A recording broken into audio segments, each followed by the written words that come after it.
Hello everyone, Doodle Gabby again, and today I'm drawing the last batch of cats from Into the Wild. No more characters make their first appearance in this book. I'll be putting together the first part of the family tree, which you'll be able to see on my Twitter and my Tumblr. Next week, I'll start drawing the cats that make their first appearance in Fire and Ice. So for now, enjoy this speed paint, and I hope that you'll be there next week.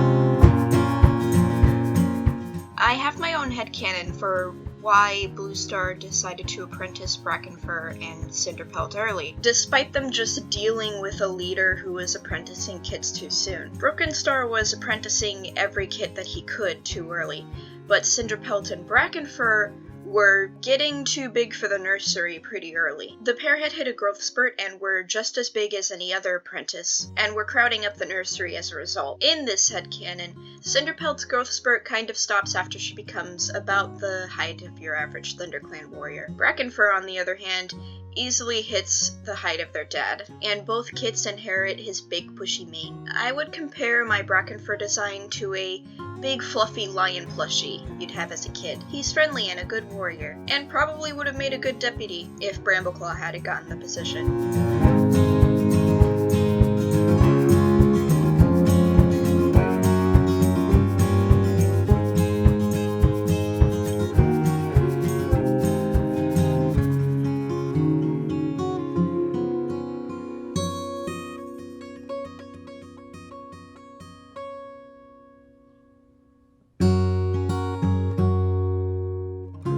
We all know that Cinderpelt is one of the best characters in the series. I love her energetic personality and how she was able to pour all of her passion for being a warrior into being the best medicine cat she could be. I've drawn her leg in a lot of different ways over the years. I've drawn her holding it up to her stomach, I've drawn it hanging out like this, I've drawn it completely hairless, and I've drawn it scarred up like here. I settled on having it stick out because if she was able to hold it up to her body all the time, I feel like that would make the argument for why she couldn't be a warrior anymore even harder to defend. When I'm drawing a cat with a specific injury, I will go look for videos of how that cat moves around and what that injury looks like. Take Crooked Star's jaw for an example. And most videos that I've seen of cats with limp or missing legs, if they can hold it up to their body, they're getting around pretty well. I imagine though if it was permanently stuck in one position and constantly dragging on the ground, it would be a lot harder to deal with. If she couldn't lift it up or move it at all, that would make hunting and fighting with it pretty difficult, as it could get caught on something or scraped. It's the best compromise I could come to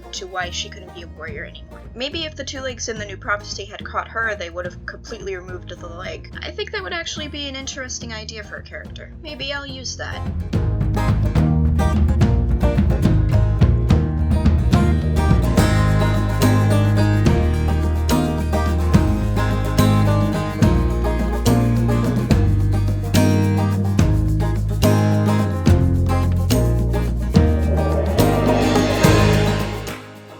Is my second favorite character after Ravenpaw. I actually remember that when I was little, I had an OC that lived in ThunderClan, and Brightheart was their mentor. Which, wow, middle school me was treating Brightheart way better than the Errands have, in regards to giving her an apprentice like she wanted. Brightheart is another character whose scars I've messed around with a lot. Looking at references for cats with missing eyes, it's mostly the hole where the eye used to be being stitched up. So, like with Cinderpelt, I tried to figure out what this would look like without human intervention. The hole sort of closed, but not all the way. Like Brackenfur and Cinderpelt, Brightheart hit a growth spurt, but she hit hers after she had become an apprentice. She's also as tall as their dad, but with all the elegance of their mom. Brightheart was a very cute kit and young apprentice, and she is a beautiful warrior. I think her and Claudetail's relationship is very sweet, and one of the better couples in the series. Hey, after this is done, why don't you go watch the Mother's Song map or the Flames with Glasses map, because Brightheart is awesome, and those maps are awesome, and they deserve love.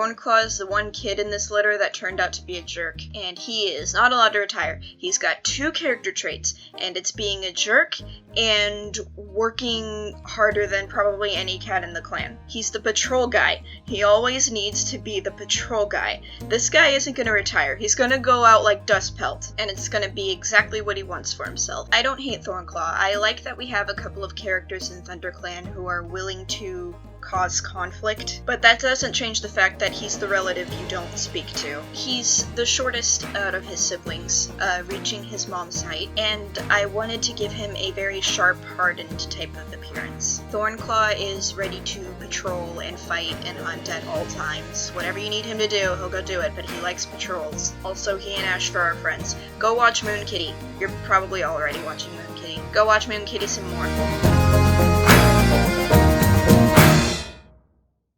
That's it! I did it! That's all the characters in Into the Wild! I can't believe I got this far! And this is just the beginning. We're doing the characters that make their first appearance in Fire and Ice next. I've got to put this part of the family tree together, and then I've got to work out who goes where on the Fire and Ice family tree, but I will have that done by next week, so that we can get started on the next round of characters. It's gonna be fun. We're gonna have 1 star, we're gonna have Silverstream, we're gonna have some others. Cloudtail? Yeah, Cloudtail Princess. This is gonna be fun.